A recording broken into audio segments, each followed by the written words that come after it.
Welcome back to another episode of the Jackrabbit Illustrated podcast. We're excited to have you join us today. Before we dive in, we'd like to thank our sponsors who help make this all possible. First off, a great big thank you to our title sponsor again for 2024, the Kubota dealers of South Dakota. Whether it's tractors, mowers, utility vehicles, construction, or farm equipment, Kubota's got you covered. With 9 convenient locations across the state of South Dakota and 1 in northwest Iowa, there's always a Kubota dealer nearby. Stop by your local Kubota dealer and see all they have to offer. All A-Team shows are sponsored this year by Culver's of Brookings and Watertown, home of the Butterburger, fried cheese curds, signature root beer, and world-famous custard. Culver's, welcome to Delicious. Next, we'd like to recognize the support of our other A-Team podcast sponsors. Cubby Sports Bar and Grill, the best sports bar in South Dakota and home to the Jimmy Rogers Radio Show. Northwestern Mutual Wealth Management, see them for all your retirement and life insurance needs. And the Jackrabbit Former Players Association. And now, here is the A-Team. And welcome back to another episode of the Jackrabbit Illustrated podcast. The A-Team is here with you tonight, coming on a victory Sunday, which is a heck of a lot better than a losing Monday that we did last week. So, how the heck you guys doing? That's how I'm doing. There we go. Tastes like victory. Nice. Victory. Did you get me some of those? I want some of those. I can get you a case if you'd like. Chad is flexing one of the Jackrabbit themed Bud Light cans. I definitely need one of those. Those are slick. Ooh, double logo. Love Both it. sides. Yeah. Nice. Love it. No, I'm good, Matt. Missed listen to Tyler call the game on the drive home from Madison. That was good. Tyler, he's so good. Guys, yeah. I know. We've said that about Tyler Merriam for years, but man, our radio crew is so good, and they get better every year. So that was fun, and it ate up almost the entire 4.5 hour drive back. So that's awesome. That was cool. I got to catch my first game at Camp Randall, which was a blast. Oh my God! Did you jump around? So here's the deal. Let me talk about that for a second. I told Hudson about it. One of my favorite videos, if anybody hasn't seen it, is the first jump round after COVID when they came back from the no fans year. Is like you'll get goosebumps watching YouTube. It's so cool. Yeah. And I've talked about it to Hudson, so I kind of like built it up, and then you get there, and before the game, like they showed at the recruiting thing that we did, they showed like a highlight video of like how it started, and then there's all this jump around branded stuff, and we're watching the game. There's like signs and shirts and hats and anyway, Hudson's like, Dad, is this going to be a letdown? And I'm like, oh no, this thing that I'm excited about, it's overblown. It's overhyped. This sucked.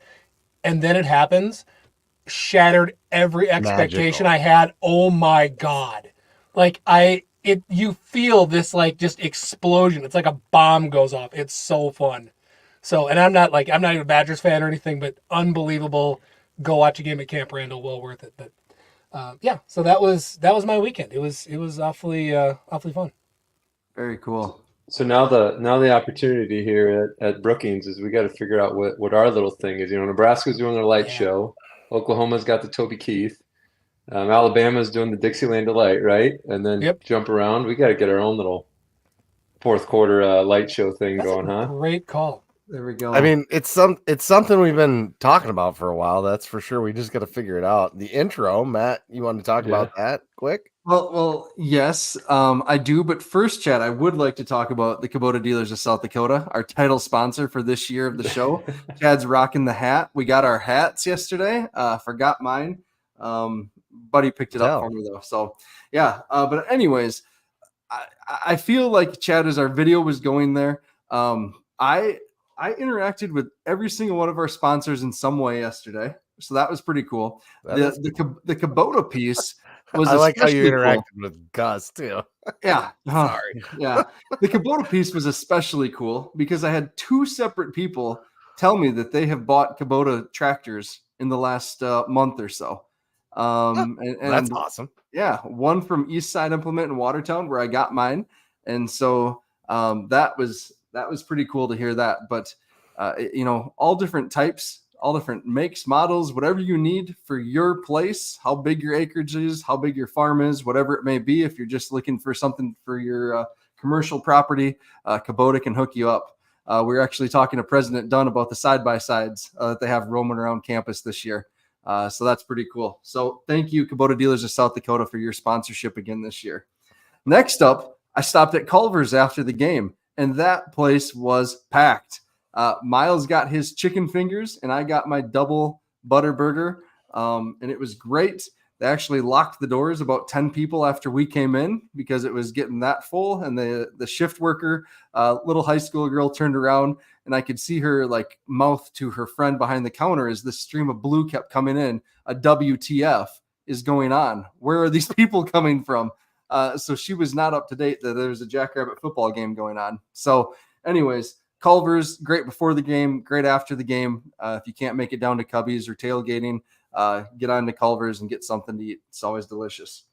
But the intro video, man, I love the intro video. I don't know that "Oh Death."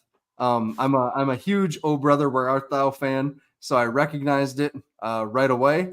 And I said, "What in the world is this doing in an intro video?" And then like, seeing the video, like the highlights, the hair on my arm started standing up, and you could just kind of feel like the electricity building in the building, and slowly. And then that plane shot came above the stadium, and he just like, then the Kid Rock slowly starts to build the bow to bow in there. Oh man, that was great. I loved it. I loved that they put the pyrotechnics up on a platform this year. So it shoots a little higher. That looked a little more organized than it has in the past. Timing was good. It just looked good. The timing was really good. They didn't stand at the gate for a minute before they ran out onto the field like they did last year.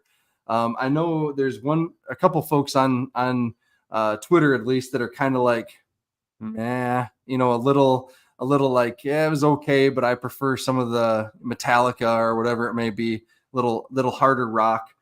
I loved it. I really loved it. I'm excited to see it because I cannot picture it at all with those two songs. So that actually makes me more excited to see it next week. Mm-hmm. Yeah, I always think that the overall experience in general, just from like an opposing player standpoint, oh my goodness, like not only the intro, obviously they're probably not seeing as much of that, but like just our experience at game day is just amazing anymore. I mean, it is just from an opponent standpoint to kind of go through that at an FCS level. I mean, like you got to understand that, we were in Stillwater, obviously besides 30,000 more people, the energy, the noise, kind of the music, all the different things that we're doing on game day, lights out anymore, man. They do an awesome job with that. Mm-hmm. And hold on, are we going to call out too? We're talking about just experience. 1/3 of the students were at the game. Oh my God. So that's I wrote about insane. Yeah. So I wrote about this in Rants and Raves. So I had gone into the in-stadium bookstore. I got Miles a pair of the striped bibs, ran it over to my dad on the east side of the stadium, and then went to go back and get on the field just because I love to be out there for intros and whatnot.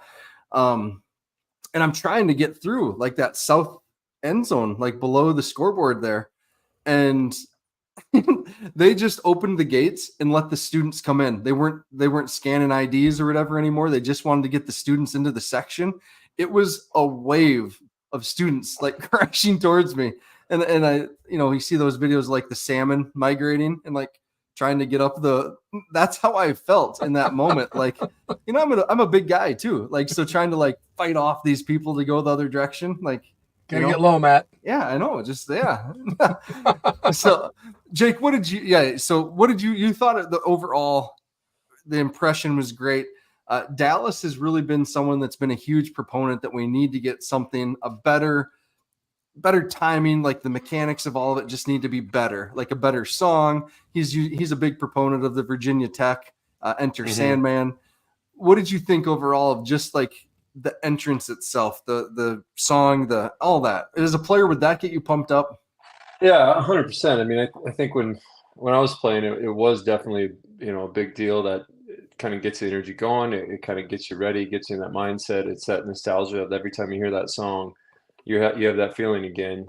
So it's a big deal. Now, obviously now You know, they're walking out, they got a camera on them it's recorded. You know, we back in the day would just all of a sudden we'd pop up and we'd be right there under the big inflatable Jackrabbit. And so to your point, it's evolved, I'd say in a positive way, quite a bit. That it's a cool experience. It's a good energy for those guys. I mean, to kind of get up, but then again, the intimidation to the other guys. I mean, that experience for the opposing team.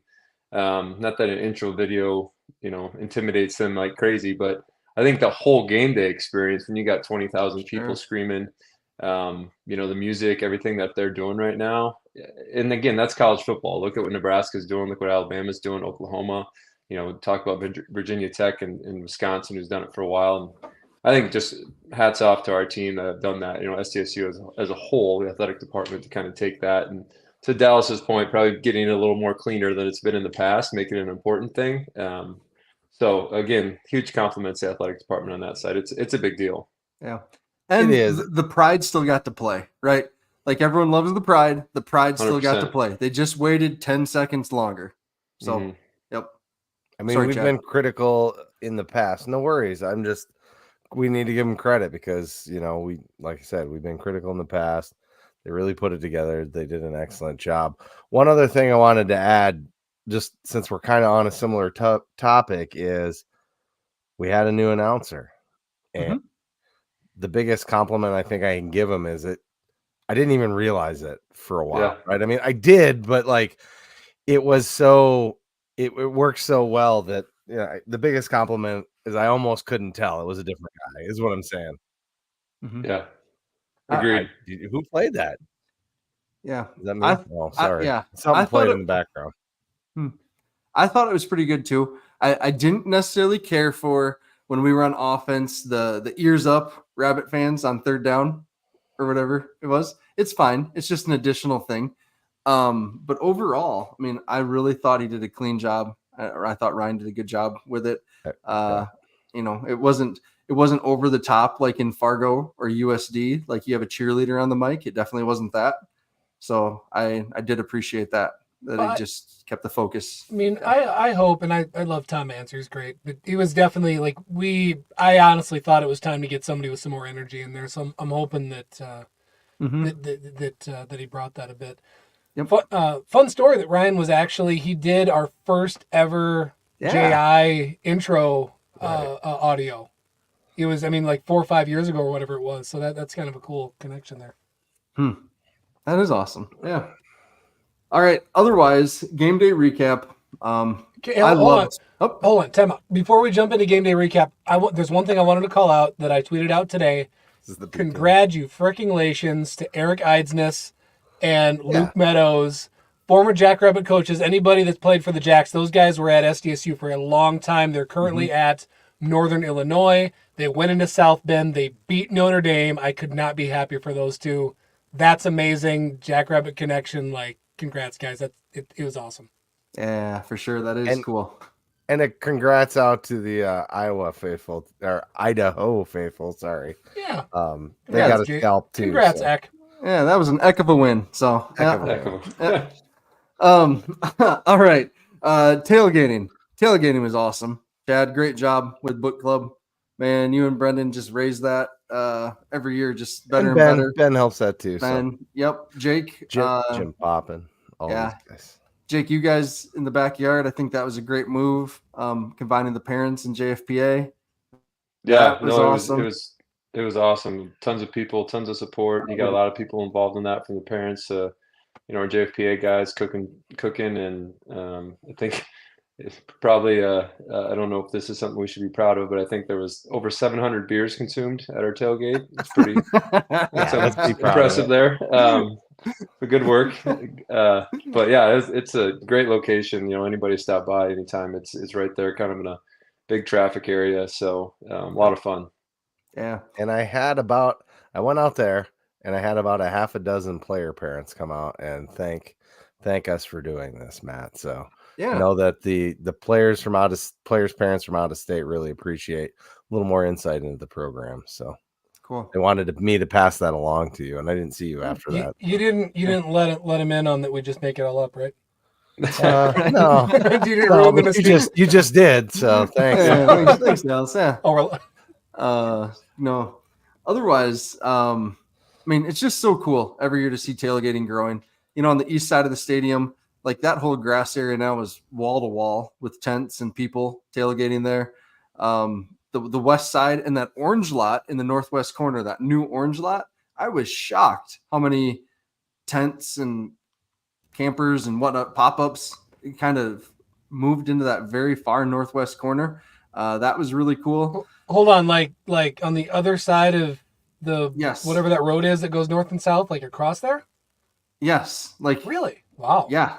So like by the backyard to the west and Yeah, north of the backyard. Yeah. So that is just the general.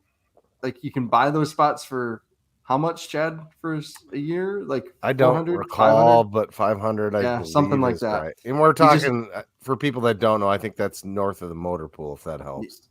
Oh, yeah, I was going to ask you. Yeah. Yeah, Yep. right over out The right new, around that area. the new motor pool, not the old one by the horse Yeah. unit sign. Yeah. So the only issue that I have, and I did write this in Rants and Raves, is the changes in the triangle lot north of the library, outside of horticulture. That was something that the fans had kind of grassroots built on their own over the last 5 years, Chad, 5-6 years, something like that. Yeah, I mean, at least, Yeah. a little longer, but like in the last 5 years is when it's really Taken off, and that's around the alumni tent area. And that was a general parking. You could drive in, pay your $10 and park. We talked about this a little bit last week.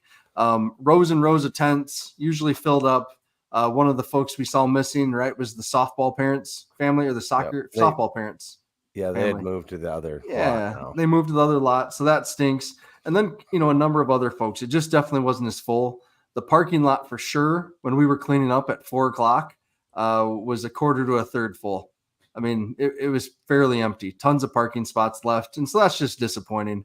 I get what they're trying to do, giving, making sure that all, the new Jackrabbit Club members have a parking spot if they need to. But still a bummer. I hope they make some adjustments. If it's not full this time after Augie, I really do hope they make some adjustments. So it did seem to fill up with just cars towards the end of tailgating. So I don't know if you missed that. Yeah. So perhaps we just got those people that don't want to tailgate but park. Yeah. So anyways, that was a bummer. Otherwise, anything else just for the game day itself, the game day experience? Brookings was nuts. So it seemed like the serve yourself or the grab and go beer line was a success. Yep. I actually bought beer, which I don't normally do inside the stadium, and so that was really weird because I didn't get a wristband in the tailgate like I should, because this has always been my ID. I don't have to really show anybody an ID anymore, and so I had to like walk all the way down the stadium at halftime to get a wristband, and then then they stamp your hand too, like to make sure that with a 45-year-old's beard. Once you get the gray whiskers, it's not too tough to. They're in there, Dallas. You look close. They're there. I had Darren Amick tell me when we were out there. He's like, "Oh man, you got way more gray. It looks way better on the podcast." I was like, "Oh gee, thanks, dude." I think you're distinguished. Time for Just for Men, I guess. Yes. The other thing, cell phone reception. Cell phone reception was awesome. It was so nice to have that, to be able to check other scores. And for me to tweet some during the game, that's been something that just hasn't happened in the past few years. So do we know? Did they put like extenders in or something? Or yeah, there's a big extender on the old field. They added two. Yeah, they added two towers, is what Brendan been informed of. So he said that on the board show. Sorry. No, you're good. I'll say this. I think the just general. I mean, we touched on it. The size and growth of tailgating. I've noticed that like distinguishably the last 2 years. Someone just commented like it's almost out to the Dairy Science parking lot. Yesterday you just walked kind of from the pack center towards the stadium and that lot straight to the east. And I mean, people at 1:30 are setting up, in the back of their cars, tables on the sidewalks. And I just think back in, even 2010, 2011, when we're doing walkthroughs 5 hours before the game on the Double Crown next to the trailers, like back in the good old days. And like now people are this excited that they're showing up to sit in the back of their cars 5 hours before the game. I just think that's cool. I think that's a huge compliment to the program and the university and what this has done the last 10 years. It was great. As we were walking in, got to run into Stig. He was just walking out of the Dyke House Center there, and gave him a big hug, chatted with him for 10 minutes, and he said the same thing. And I mean, that was one of the first things he said, wow, look at this. Isn't this something?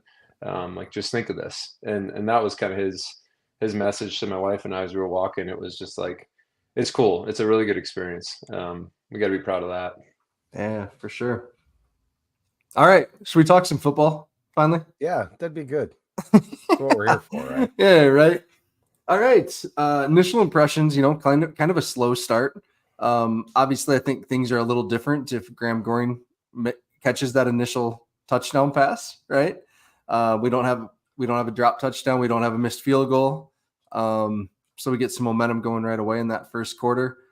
Initially, loved the mix of Chase Mason on that first drive too, with his powerful runs. Angel Lamar looked great. Those are my initial first quarter impressions, I guess. Anything else? I think, maybe controversial being as I love the 605 Hogs, but it seems like they're more timid than they were last year. I don't know how else to say that. Maybe that's not fair. I just feel like we're missing that mean streak that maybe Mason brought to the equation. So I'd like to see that come back. I'm not saying they can't, just it didn't seem there, the killer instinct, if you will, in the first quarter, especially. Mm-hmm. Yeah, I mean, I thought it was interesting the first drive or two, they had some success, which you would think, they're pulling out all the tricks in their sleeve. Maybe they scripted the first 20 plays. Mm-hmm. They got a little energy. They know what they're going to go at you with. But I think that's where it shows our strength from the coaching standpoint too. I don't want to overlook that ever, because I think we're just such a well-coached team that we're disciplined in those things. We kind of stick to our guns in regards to, I mean, obviously we saw the game through to the third, fourth quarter, obviously pulled away a little bit towards the end, but that's one of the things that when a team comes at you and moves the ball, gets a little momentum there in the first quarter, our guys stuck their heads in there, and I think that's a compliment to the coaching too, that Jimmy and those guys, they're disciplined. So that's kind of my initial take in that first half when the momentum was a little bit back and forth. I just thought, we'll see how this ends, and obviously our guys and the coaches kind of stepped up there. So just another angle to consider it. Yep.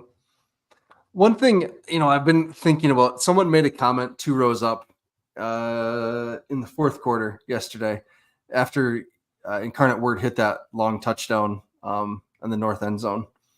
And the guy turned around and was talking to someone else and goes, "We're not as good as everyone thinks we are. We're not even close to as good as any of the other teams we've had the last 2 years." And I just couldn't believe that, because you look at the reps that were lost from previous years. And you got to think back, like Mason and Garrett and that crew, they weren't always Mason and Garrett that we've had the last 2 years. Yeah, that takes time. That's fair. Yeah, it takes time. It's nuts. And so like for me, last year's team was probably a top 30 FBS school. We'll never know because we didn't play a full FBS schedule, but I'd say top 30, top 35, somewhere in there. I mean, this year's team is a top FCS school, probably top 60, FBS, top 50 FBS, somewhere in there. That's a big gap. I mean, and the experience, the reps, the thousands of reps those guys had together. Zach Hines, Mason McCormick, Garrett Greenfield, Isaiah Davis, just on offense specifically, because right now it still feels like we're not hitting on all cylinders yet.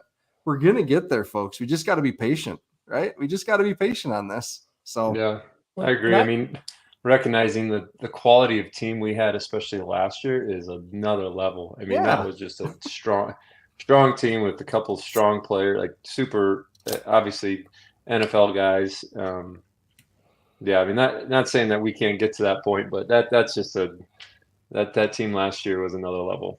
Right. Well, bringing it back to this year's guys, though, I don't understand what anybody is really trying to set that measuring stick to. We just played probably a playoff team, maybe even a top 10 FBS school. And then, my God, this Incarnate Word team is freaking good. Their quarterback beat Alabama. Yeah. Come on, guys. Their quarterback's a dude. I mean, we played, that was a really good team. They were undisciplined. They melted down, and they played like there's 70 transfers on the team because that's what they're built up from.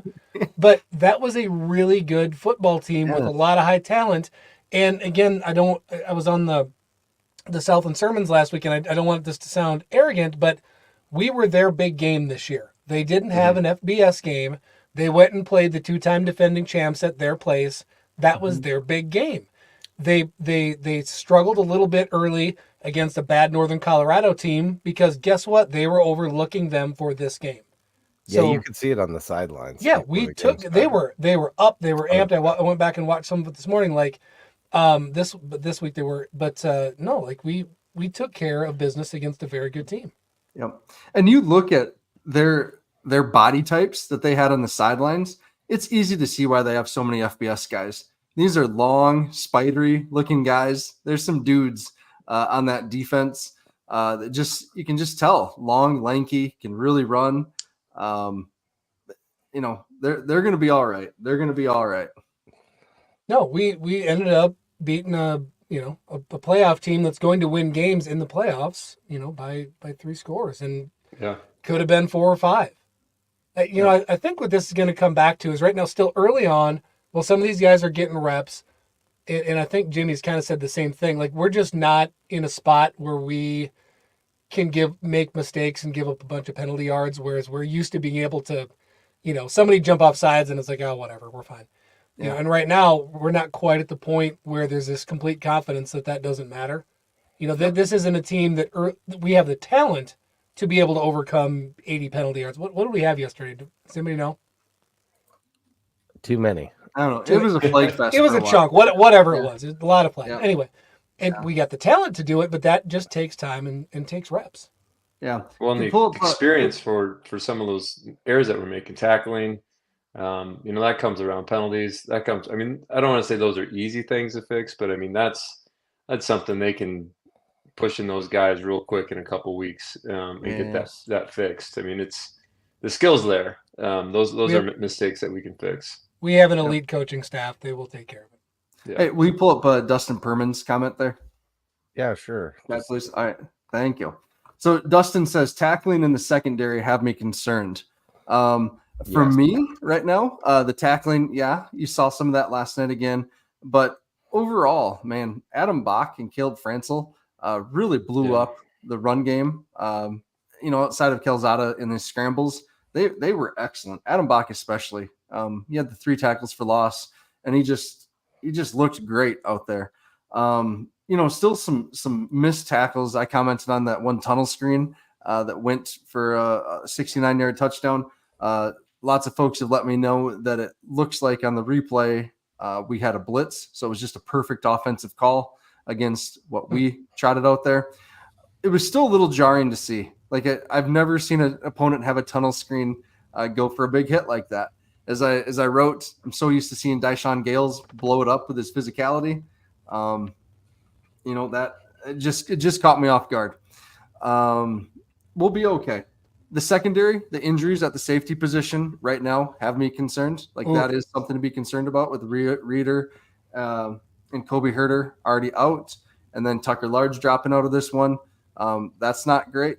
So we will see. Matt Durant's played well, but Dante Johnson, we got to get him some more reps and get him comfortable back there along with Colton Tilford. So that's the thing I'm looking, we just got to watch for. So we've got, actually, let's talk injuries a little bit because it sounded really concerning towards the end on the radio because we got a lineman go down.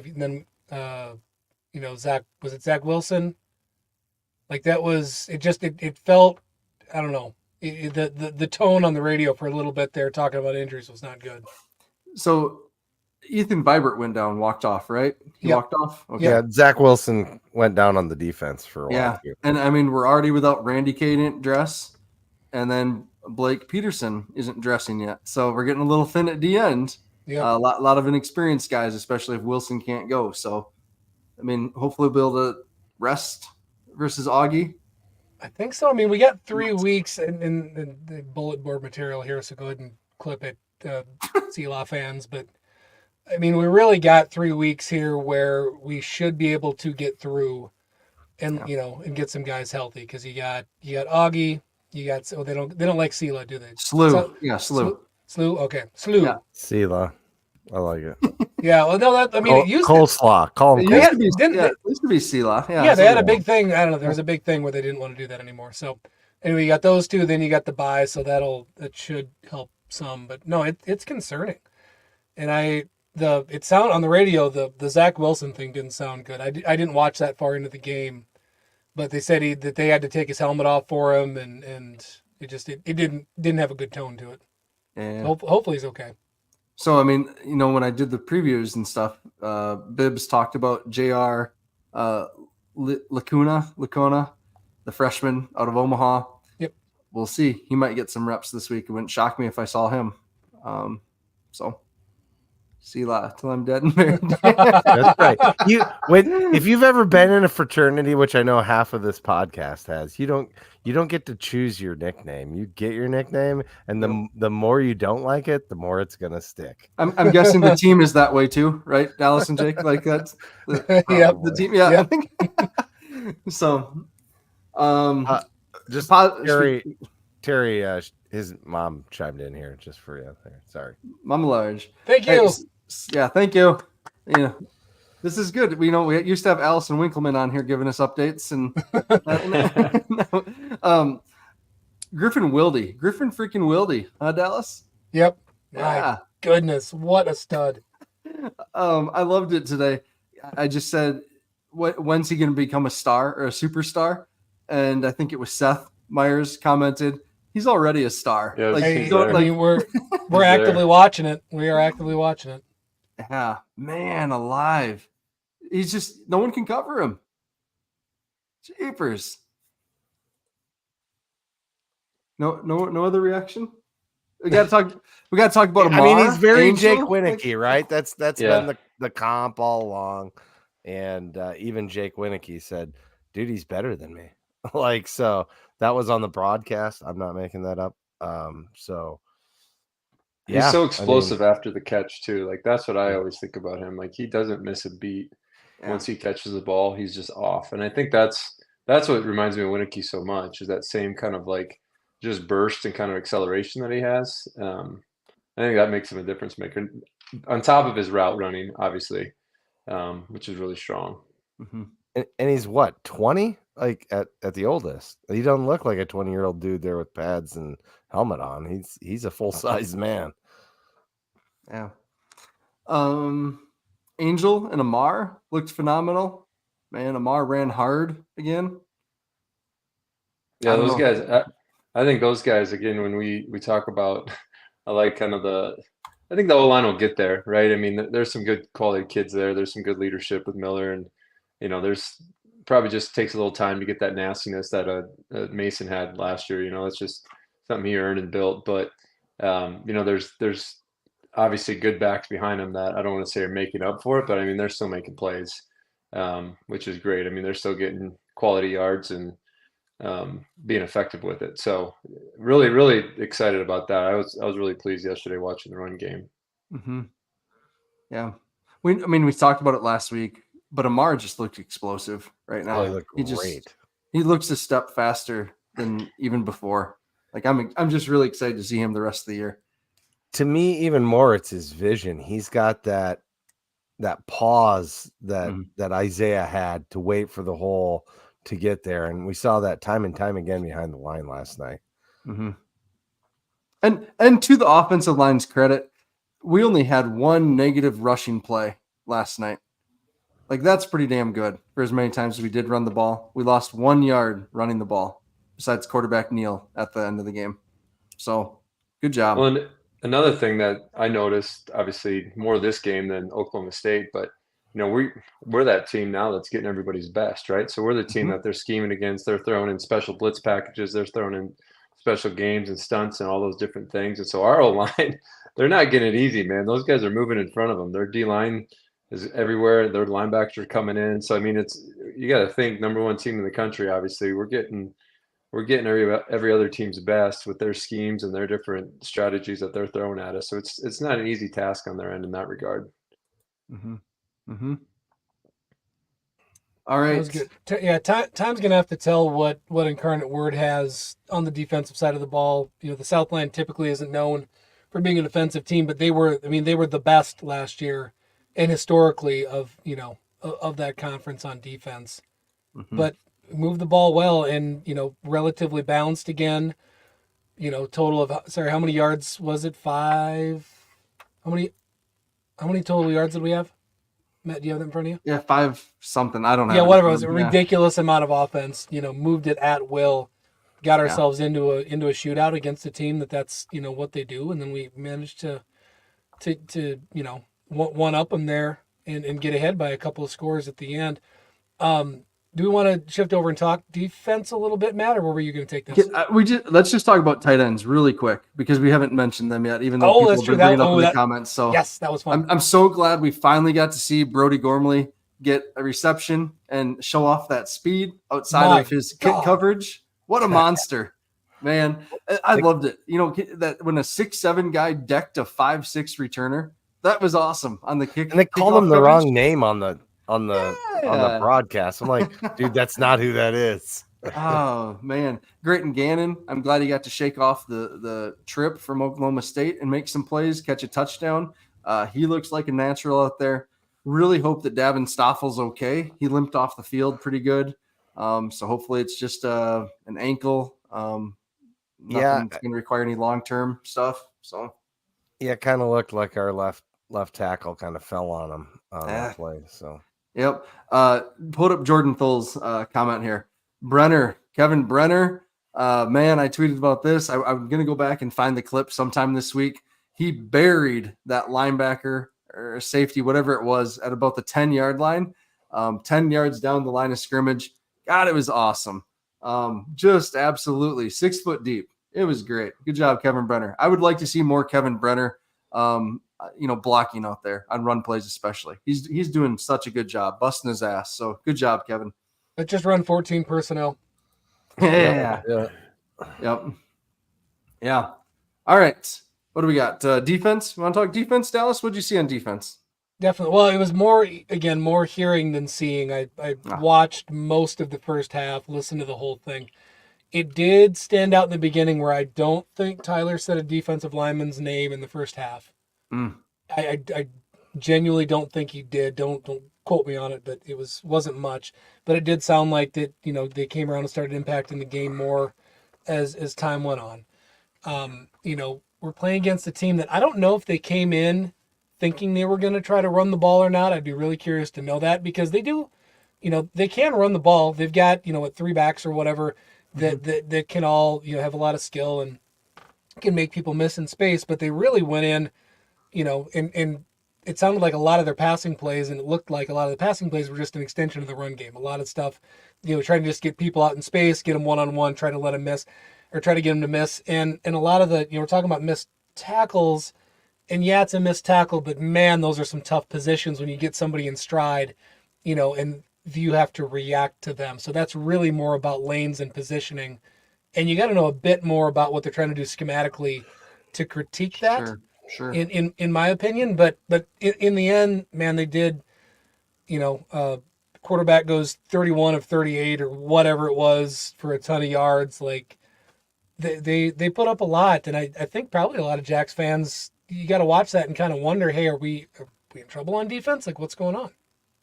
Yeah. And again, I thought Reese Kirschman, especially in the second half, looked good out there. He had some speed off the edge. He's going to have to develop a counter because once that tackle started to learn that Reese was just trying to burn off the edge, he got pancaked a couple times from what I could see.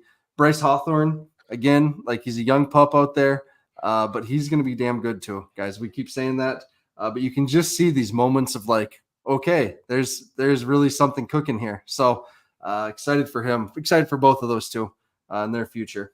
Kobe. Hold on. Comment, Ryan Ethling. Hated that 3-man front when we went long third down. I yelled in the car and woke up my son when Tyler said we had 3 down linemen. I'm with you, man. And we still let him throw the under and get the first down. So, Yep. Max Bloom, again, he did make a nice play in the run game. I saw similar to kind of what he did at Oklahoma State last week and just had a big stuff. Kobe Claiborne, really active again. He buzzes around. It's just really kind of fun to watch him play. He had that one tackle where he cut that guy in half. That was awesome. Yep. That was as good of a tackle as you could see legally and not be from a highlight reel from the 90s, you know. Yep. Hey, we didn't see Ripperda yesterday. Did we? No, I don't think so. So I wonder if he's out too. Dang. We are thin at DN, guys. Woo. Well, I mean, if Zach Wilson Dallas, can't play. what are you up to tomorrow? Yeah, you guys got any eligibility left? You got a couple guys right here. Just put on the number. Don't take your helmet off. Nobody will know. D3 and under is all. Like I said, that's a little concerning. Now again, back to looking at the next few weeks. If we can get a few guys healthy again, this actually bodes really well for the future to get a few more guys some reps here while we can't know. Again, this isn't to say that we can completely overlook anybody and that we're, that they don't have to be ready to play, but that does help. And you look at, as much time as we've talked about the safety room being so deep, and it's because some guys got forced into playing before they should have been ready, and then they did okay. They stepped up, and we've got the athletes to do it. It's just going to be time now. Yep. Yeah, and on that point, I kind of preached on him last week. Just a huge fan of him. I think he's just such a talented player, and when you have a leader like that in Bach, that's flying around, setting the tone, doing the right things, pursuit defense, nobody's out of position, everyone's doing their job. Like that's something that 3-4 games in, I think these young guys, some of this inexperience, when that's the standard that's being set. I think we'll see a different level with some of those younger guys in a couple weeks. Because man, Bach, he's just good. I mean, he's been good for a couple years. We know that, but I'm just saying, like watching him fly around and just lead that defense. Those young guys are going to catch up to him real quick. Because that's the Jimmy Rogers, right? I mean, that's the way he played. He set the standard and people followed him. Yep. One other guy to shout out before we move on here. We got to move on here soon. Kobe Humphrey. Man, he plays physical. Two plays in the fourth quarter where Calzada, who had a great game, but just two plays when he kind of floated it out into the flat, and Kobe Humphrey just made that receiver pay, made him feel him. Hopefully both those guys are okay. Because he decked him. Man, he hits hard. So fun player. Fun, good pickup, as Mitch McLean says here. Love the impact the transfer portal guys are making. Hagan, Humphrey, Claiborne. Yes, definitely. Which gives us more trust in the way that this coaching staff does that, because we're not hitting we're hitting the portal less than anybody else. And when we do it, we mean it.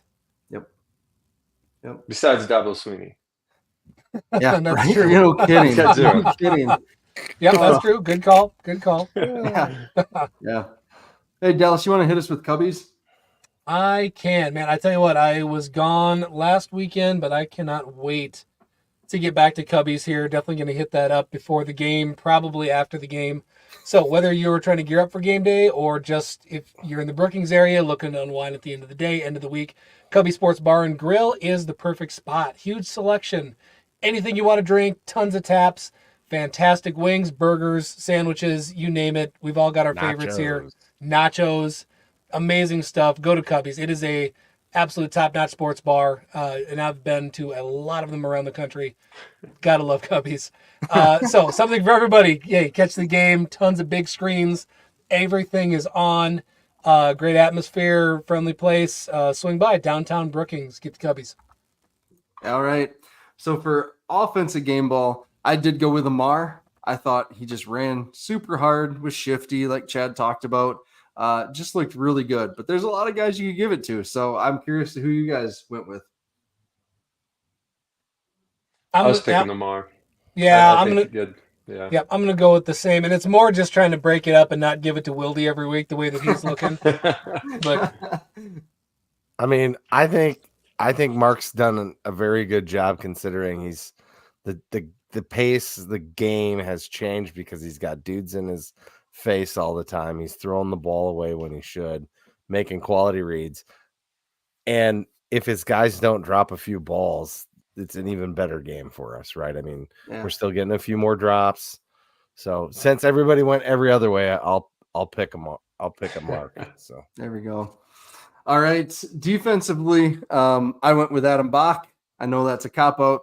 Bach 2 weeks in a row, but man alive, I could have gone with Matt Durance, I thought, but I did go with Bach just because some of those plays he made behind the line of scrimmage, and especially in the first half, really eliminated the Incarnate Word run game.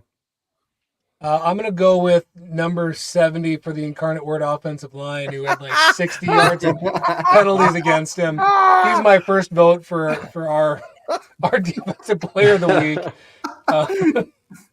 I know. After that, got to go with Durance. Congratulations. Way to step in, and just when, every program says next man up, but somebody that's been around, everybody believes in. He dealt with injuries leading up to the season, and the way that, especially somebody later in their career, that can play with your head and you can just be done.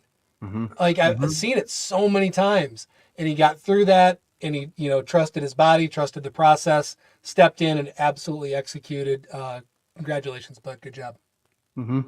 Yeah, I'm going with Durance. I picked Bach. I've already mentioned him once, so switching it up. But I do think Durance, second in the game tackles with 8. Bach had 9, 7 solo tackles. Again, coming from the safety position, naturally that's going to happen. But I think stepping up and making some plays, which is what that group needs.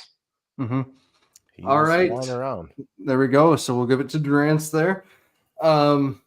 Chad, congratulations. You got the score. You were closest there. I thought so. I was 42-24 is what you said. So good job. Pretty close. Yeah, 45-24. So nice work. All right. Northwestern Mutual. Chad, you want to talk about that?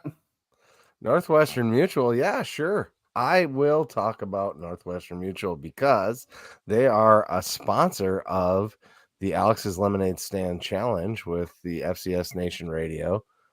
Are you all right, Matt? Sorry, Corey gets me. Sorry.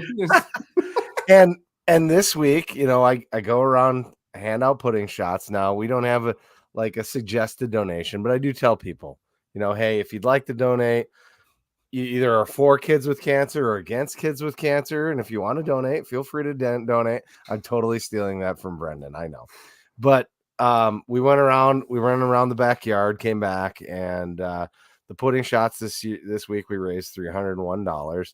And, Chris Schenkel and the guys over at Northwestern Mutual, they're who you need to see if you have any concerns with your financial life. And you should have concerns because that's what you need to retire with. So go see them. If you have a family, well, things happen, and life insurance is something you need. You need to be able to replace your salary or hire Mary Poppins if something should happen. So go see the guys at Northwestern Mutual. Again, $301 is what we raised. So I just want people to know that we're going to plan on putting all that money in later in the year so we don't have a Bauman situation like we did last year. So Kevin, if you're paying attention, feel free to write that number down. You can count on that money coming in. So thanks to Northwestern Mutual for the support here on this program as well. Yep. Thanks, guys. All right. And so now we talk about Augustana, and we are talking about the Hall of Fame game, which we saw your dad at Tailgating Dallas. That was awesome. Yeah, he came and tailgated with us. He sent me a picture of the setup. That was cool. It's senior day, so we're going to have seniors from all across Minnesota, South Dakota, Iowa, Nebraska on campus, high school seniors, touring SDSU, and it is the Beef Bowl. So it brings some of our friends in the cattle industry that come to one game a year, and that's fine. But they pack the stadium, they sell some steers, and if you've never been, it's pretty fun. And it's just going to be a huge crowd. It's already a sellout, obviously. And on the Jackrabbit Ticket Exchange Facebook site, there's already people selling tickets, buying tickets like crazy. So All right. So what are we looking for with Augustana? Jake, you did some research and found out that there is a lot of connections with our staff and the NSIC. So go ahead. Yeah, no, I think Augie, great program, honestly, first and foremost, I'll say that. And that was kind of my thought when I knew this. I have a couple of good friends or connections, guys, and that coaching staff that I knew had those Augie connections. But, I think that's kind of an interesting dynamic when you think of, our coaches being able to relate to their time when they're maybe recruiting for NSIC games in Augustana, or even coaching for Augustana, coaching for Coach OJ and part of that staff, and just some neat connections there. So yeah, there's a good handful. So obviously Kyle Sadler, our SDSU's quality control coach, played QB there from 2018 to 2021. Had a great career. One of the, they've had some really good quarterbacks at Augie the last couple of years. Robbie Rouse, our running back coach, actually coached at Augie from 2018 to 2020. I got to know him pretty well when we was in Sioux Falls. I was working there at Sanford, ran into him at different events. Great guy. Obviously now here at SDSU. Ryan Olson, ROC, obviously coached at Bemidji State. Probably did a lot of prep for Augie at times. Jalen Bibbs, obviously D-line coach, played in the NSIC and coached at St. Cloud. Jake Meneghy, wide receiver coach, was a GA at Southwest for a year. And then on their side for Augie, their OC, Tyler Papio, I'm probably not saying that right, obviously coached wide receivers and tight ends at USD from 2017 to 2022. So just kind of an interesting dynamic when you think of, the difference in levels, an FCS team to a D2 team, but there's a lot of similarities, right? I mean, that's kind of a cool thing about this game when you got some coaches that got some connections and some familiarity with the programs. And then obviously just being an hour away from each other, like, there's just, I'm sure those coaches go to the same coaches conferences and the same South Dakota conventions. And so there's a lot of mutual respect. And I think that's just kind of a cool thing about this game. They're going to be overmatched, just probably the way it's going to be, but kind of fun just to kind of relate to some of those things that they have. Yep. And like the prospect camps in the summer, Augie coaches come up to that. I mean, they're looking kind of at the same talent pool in a lot of ways. And I think some of their coaches like help our coaches lead the drills and stuff at these camps too, just because they're, there's that camaraderie and stuff that they have. For the combine, the Augie kids come up and perform their combine testing at the SJAC. And so again, yeah, you're absolutely right, Jake. A lot of respect, I think, between these two programs and staffs, and a lot of players that just, they know each other, likely. A lot of South Dakota kids on Augie's roster, Minnesota kids as well. So it's going to be a fun game. Augie's a top 25 D2 program pretty much every year. Last year was one of the best seasons they've had in a while. We know Canyon Bauer is still on their team. He caught a touchdown pass last week for him in their win over Mary, I believe. They have a new quarterback that they're breaking in. A lot of new faces. They did graduate a number of really good players last year. So it should still be an interesting game, a fun game, just with an old familiar opponent, I guess. Yeah, I'm excited for that too. It was everybody. I'm sorry if there's any thumping. I've got a kitten running around once again, playing with all the wires. And so anyway, if I disappear, it's because of a cat. But now I'm excited to see this. I mean, this was an old, call it a rivalry. I still remember Stig's dislike for Augustana was very real, like maybe even more so than USD back in the day. And they're going to be fired up. I mean, this is the same as, honestly, like this is the same as us going into Stillwater. Mm-hmm. It really is. And, and they're a solid team. They were, I think, 21st last week. I didn't see if D2football.com updated after games in week 1 here, but they're good. So quarterback, Gunnar Hensley, responsible for 4 touchdowns. They did bring another quarterback in towards the end of the game, and I actually was just researching. I have not seen what the reasoning behind that was. They won 35-13, so I have a hard time believing that they just brought in another quarterback, especially when this is a new guy. But 6'2" quarterback out of California, relatively mobile, very accurate, so he's going to be good. Spread the ball around well. Had actually top receiver in the game was a running back, Max Grand, And he had one big, one big reception. Then a tight end had 2 for 43. Matt Francis. Then we got a couple wide receivers. Isaiah Huber had 6 for 40. Jack Fisher had 4 for 36 and a touchdown. And then Canyon Bauer had a 1-yard touchdown reception. So it spread the ball around well on this. As far as rushing, they bring back over 1,000-yard rusher from last year. Get out of here, Cat. Hey, we wanted to see it. The people were asking for it. They got what they asked for. She is a monster. All right. Anyway, I'm gonna try to be professional here and keep going. They brought back a 1,000-yard rusher in Jared Epperson. He had 11 for 60, and then they had a guy named Schulten had 8 for 32 up there in Bismarck against Mary. On the defensive side of the ball, top tackler was Cade Linold, I believe. Linold, I need to double check that last name, but anyway, he had 6. He was third in tackles last year with 59. Alex, we're going to go with Alex Baloney because that's how it looks like it's spelled. Alex, if you listen to this, I'm sorry if I got it wrong, but he was 14th last year. He had 21 tackles last year, had 5 this week. And then Miles Taylor had 2 sacks. He had 2.5 last year. So they bring back some production. Yeah. Go ahead, Jake. Oh, sorry. Just Jason just commented too that Epperson's a 6-year dude. So I think that's something to call out, just that experience. And then on the other side, I believe he was the preseason, from one of my sources at least, preseason defensive player of the year for the conference, Peyton Buckley, their safety. So again, some studs on that side too. Some of those guys Dallas called out.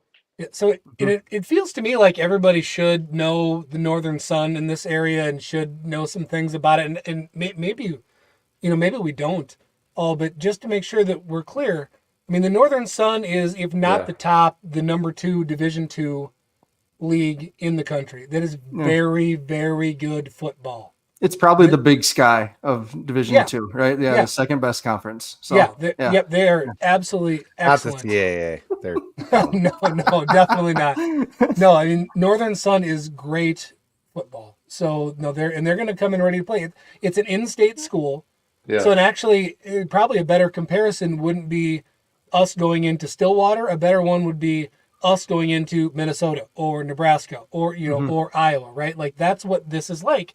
And every kid up and down that roster was on a game day visit here. Had somebody's one of the coaches followed him on Twitter. Like every single one of those kids on that roster has this story as to why they should be playing at South Dakota State. The same way that all of our players all have the story that they probably should have been playing at Iowa or Minnesota or Nebraska or whatever it is. So no, these guys are gonna be ready to go. So two names that stand out to me as I look through their roster. I'm always thinking about this recruiting stuff. Max Grand is a former Gopher. He was a walk-on Gopher. I believe we had offered him. And then Rashad Lampkin was supposed to be the next stud running back at Illinois State and did appear in a few games there. I'm almost positive we offered Lampkin out of high school too.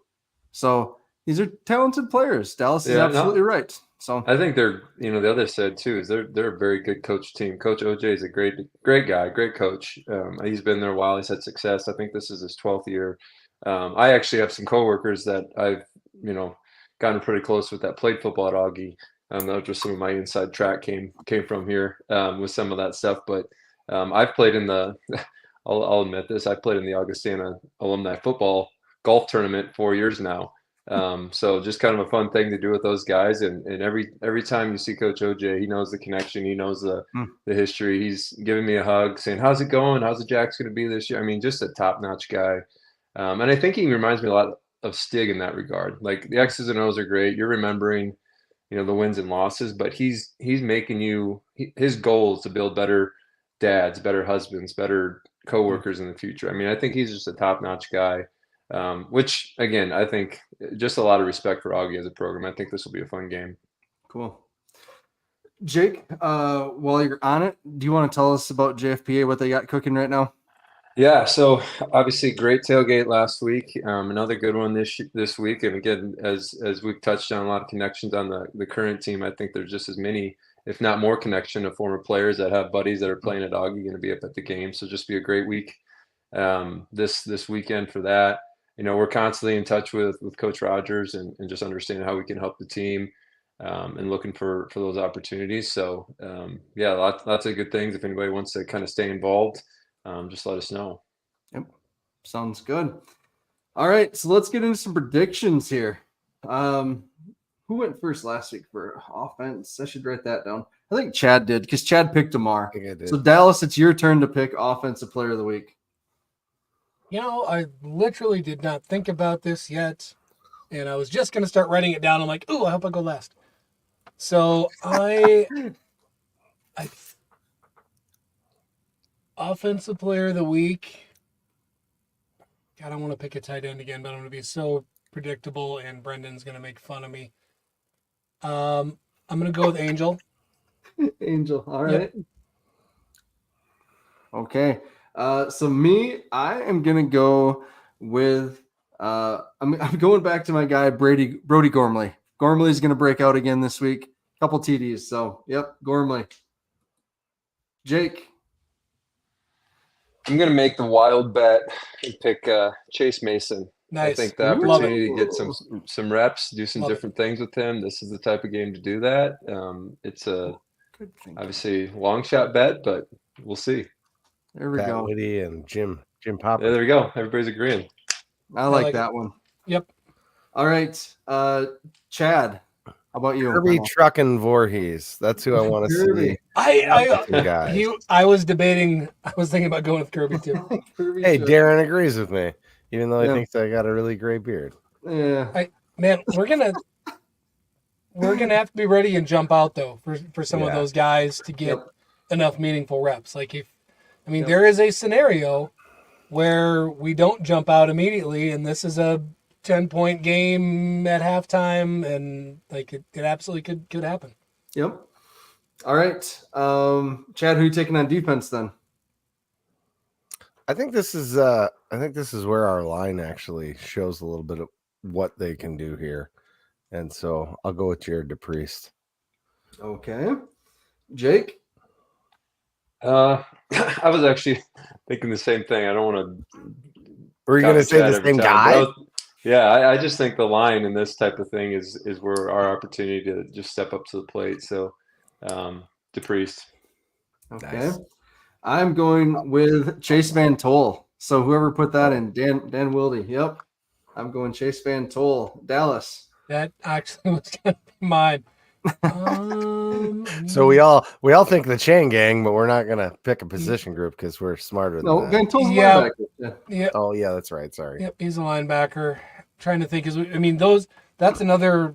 We're extremely deep at linebacker, but I got to assume that they are planning on cycling those guys through relatively quickly in this game to get some reps. So that's why I was going to go that route.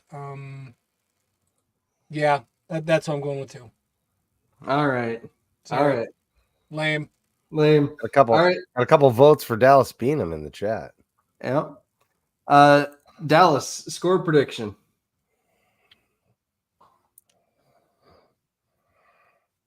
$52 Jackrabbits. Let's go 16. 16. Augustana Vikings. Huh. Okay. All right. I am going to go. I'm going to go 47-13. 47-13. Yep. Jake. So I know there's been a lot of chat about people flashing. Don't forget about Wisconsin lacrosse. Look at Notre Dame, Northern Illinois this last week. So again, totally respecting obviously that regard, but I just think we're a very well coached team. We're going to be overmatched, or they're going to be overmatched, and I think we'll probably pull away. So I was looking right at the 45-14. We'll be like Price is Right. I'm just below you, Matt. There we go. All right. Chad. Go ahead, Dallas. I was going to say, the reason why I was debating whether to break into the 50s, and I don't think that is just because I think some of the younger guys can see that these are going to, if they get a bunch of meaningful reps, this is their chance, and they're going to be jacked up and ready to go. So that's why I think we can break into the 50s here. Mm-hmm. And with that, I'm going to call a Culver's 50 butter burger and Mhm. go 52-17. I think they get some extra points in there. All right. 1 point more than Dallas there. So we'll see. That's going to be interesting to watch. Is on that that what- one. yeah, he said 16, didn't he? He said Sorry. 52-16. No, that's all right. You know, honestly, I don't pay too much attention Is it- to anything other than he said the same score for the Sure. Jacks. I was like, well, that's what I called. Was in my head. I had the same. This is like on Price is Right, where somebody Sticking goes true a to penny under somebody that already went, and everybody's like, "What are you doing?" Yeah. All right. Darren Amex says $1. Love it. A couple housekeeping things here. So I told you I hit up all our sponsors this week. Went through Blue Tide Car Wash. That is super cool, super easy, convenient. If you have not done that yet, make sure you go through Blue Tide. That was great. Miles loved it. My 8-year-old thought it was as cool as I did. So I don't know what that says about me or him, but it did a great job too, washing my old jalopy. So next up, the Bar Network. Again, we had another bar come talk to us at the tailgate. If you are interested in getting your establishment on the Jackrabbit Illustrated Bar Network, let us know. Again, the only requirement is that you're going to show every game that you possibly can for the Jacks there. So usually that takes an ESPN Plus account. Book Club. Chad, great job at Book Club. What do you guys got going this week? Well, we're a little late in the planning game normally, so probably won't figure that out till Thursday. But I can tell you this: beef. It's what's for dinner. Beef. It's what's for dinner. Brennan, great job on the brisket, man. That was delicious. Excellent, fantastic. Like I couldn't even pick it up; it just fell apart when I tried to pick it up with my hands. Yeah. So. Yep. Anything else? Housekeeping stuff for you guys? Nope, nothing for me. Excited again. Talked about the Hall of Fame weekend. My dad will be out there in the field at halftime, and you get to be out there too, right? I don't think so. There's I think it's inductees only on the field. There's a ceremony at 10 a.m. beforehand. So okay, give him a field pass. Yeah. Oh shoot. Flags. If you do want to buy flags, we'll be selling flags again at our tailgating spot, the Book Club. Ben. He's just talking crap. That's funny. So Ben, no, we got a second from Ariel here too. Oh, funny. Ariel says not beef, pork. What? Oh my gosh. Anyways, they're selling flags at the Book Club. If you want one of the white checkerboard flags, $30 will get you a flag. So you can stop by and pay the Venmo or Chad or Brendan or Ben. So, yep. Anything else, guys? All right. Yeah. Well, with that, see you guys next Saturday. So Let's go. with that, go big, go blue. Go Jacks.